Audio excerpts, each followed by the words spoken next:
Hey there, my name is Kelly Dale and I'm owner of Off the Beaded Path, which is located in Forest City, North Carolina. For today's video, I want to build on last week's project. Last week, I made the O-ring earrings to go with the O-ring ring that I did back in December. So today, I want to show you how I used those components and made a necklace. Here is the earrings that I showed you last week. And then this is the necklace that I've made to go with it. I've worn it a couple of days. I really like this necklace, the way it lays, the way it feels. I made it so that if it lays right here on your collarbone, right around in this area, it looks really nice. I actually posted a picture of it on Saturday when I finished that specific sample, posted it on our Facebook page, and everybody really seemed to like it. So what you're going to need for the project is 114 O beads. Those are the little beads we're going to use around in the center. You can also use the 0 beads that they've come out with because they're basically identical. You'll need 342 Super Duo beads. Now, the materials list I'm giving you is for a 16-inch necklace, so if you need it bigger than that or smaller than that, you'll need more or less beads. You're going to need 266 3mm bicones, one 10 by 8mm teardrop, only about a gram of size 11 seed beads, one size 12 needle, 9 yards of 6-pound fire line, a clasp of your choice, and 2 jump rings. Now, just like last week's project, I would not use a 10 needle. I would use a 12, and I know some of you are fussing at me right now because you don't like to use 12s because they have those little tiny heads. But I promise you, you won't regret using your 12 because it is kind of hard once you go around to get back through some of these beads. So that's basically what you're going to have to do. Now, what I like to do in this project is I like to go ahead and cut all of my thread. So I'll cut, say, like 2 yards at one time, and I'll work off that 2 yards. And then as it dwindles down, then I'll cut me 2 more yards and work with that. But you do it however you want. If you want to work, 3/4 of a yard or a half a yard at one time, or you want to do 9 yards, it's completely up to you. But go ahead and get all your materials together, and then we'll get started. What I'm not going to show you today is I'm not going to show you how to make the components again, because you can go to our YouTube channel and watch how we did the earrings last week and then how I did the ring in December, and then you're going to know exactly how to make the components that I'm showing you today. I didn't want to bore you with this again and again and again, so that's why I'm going to leave that part out. So go ahead and let's get materials, and then we'll get started. The very first thing that I did to start my project is I've made the earring from last week. I just didn't do the top, and I'm going to grab one of the earrings that I can show you if I can get a hold of it here. So this is the earring from last week. Basically, I just didn't add this top part here. Everything else is exactly the same. And I've went ahead and I have completely cut and tied the threads off. Then I've made another one, and this one is just the plain component. This doesn't have the drop or anything like that added to it, because now what we're going to do is I'm going to show you actually how to connect these pieces and then how to connect all of them.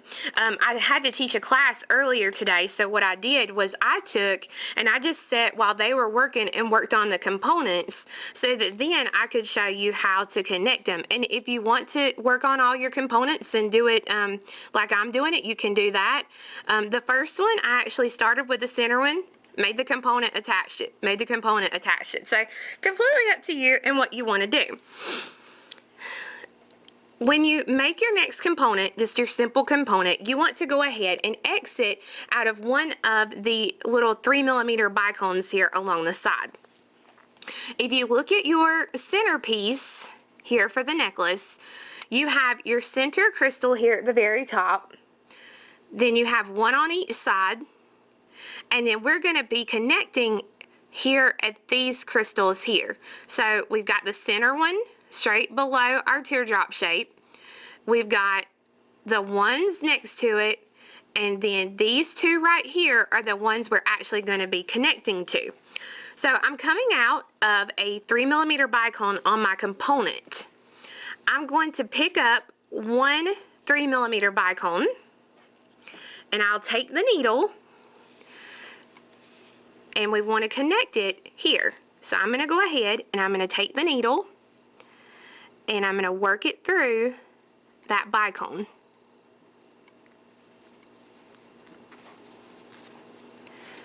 And then when you pull the thread,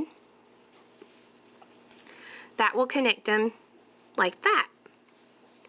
We want to pick up one more 3mm bicone, and we're going to go back through the same 3mm that we're coming out on the original one here, so that when you pull it, now that pulls it together, just like that. You want to use your needle and go through and reinforce that little circle of 4 a couple of more times, and then tie this little thread off right here. Once you have the first component attached, then you're ready to attach the second component. So just like the other, we are coming out of a 3mm bicone along our new component. I'm going to come over 3 and go through the 4th bicone here on the side, so that we are attaching them exactly opposite.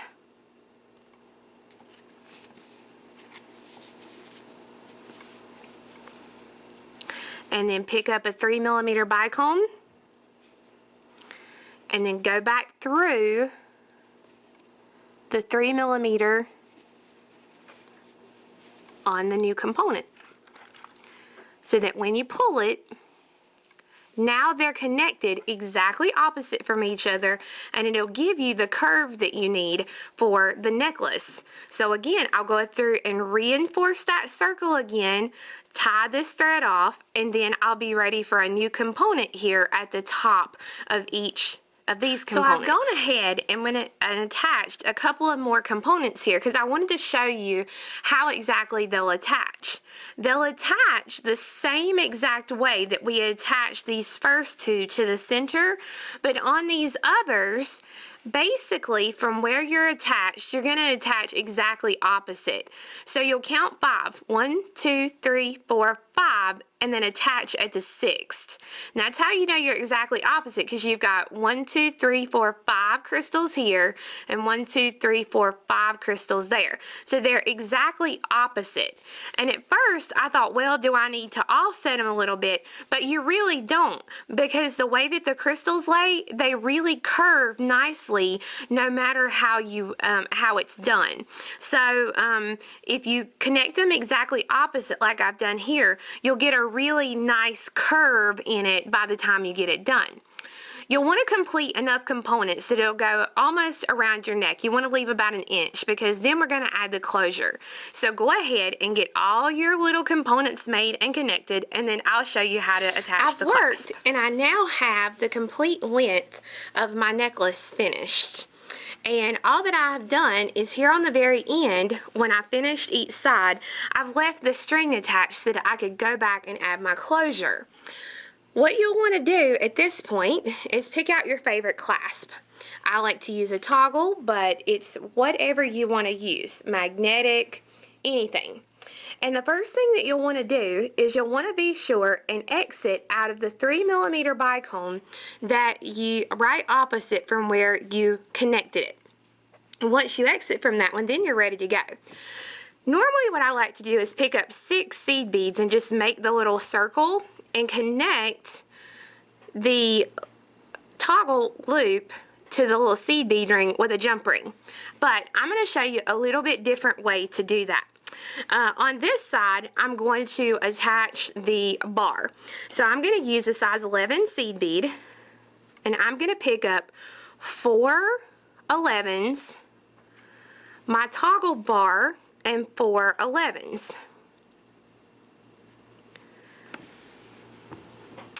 I'm going to come back through the same 3mm to make a circle so that it looks just like this. Now you want that little bit of extra seed bead, or that little bit of extra length there, so that you'll actually be able to get the circle through, or the bar through the circle. You'll want to reinforce this side really good and then tie off that thread. Now that I have this side complete, I'm ready to add the circle side to this end. So what I'm going to do is I'm going to pick up 3 11s and again, I'm coming out of the 3mm bicone opposite where I started. So I've got 3 11s, an O bead, the same color that I used in my piece, my toggle ring, and then one of my 3mm bicones. And when I let the bicone drop down, then I'll come pick up another 11 and go back down through the 3mm, the toggle, and the O bead. And I'm going to pull this so that when you pull it, it looks just like this. I'm going to pick up 3 more 11s and then go back through the same 3mm I'm coming out of so that it makes a circle. Now you have the toggle loop attached. So all you have to do is go through here, reinforce this several times, and then tie off the thread. This is the completed necklace. I really, really like it. Think it turned out really well. We will have kits for all 3 colors that we did last week for the earrings and then back in December for the ring. So we'll have the turquoise, the gold, and the blue. We'll also have the patterns for sale. They'll be on our website, which is offthebeadedpathbeadstore.com. And for those of you who purchase your beads from us, normally our super duos used to come in tubes, little 8-gram tubes. We've repackaged them into a bag just for the monetary savings to our customers. So if you want to know, it took me 3 complete tubes or bags, whichever way you've got them, 3 complete ones, and then 2 duos out of another tube or bag to make a 16-inch necklace. So that'll kind of give you an idea of the product that you'll use. So I hope you guys have a wonderful week, and we'll see you again next week when I'm going to show you how to make the bracelet so that we can complete this set. Bye!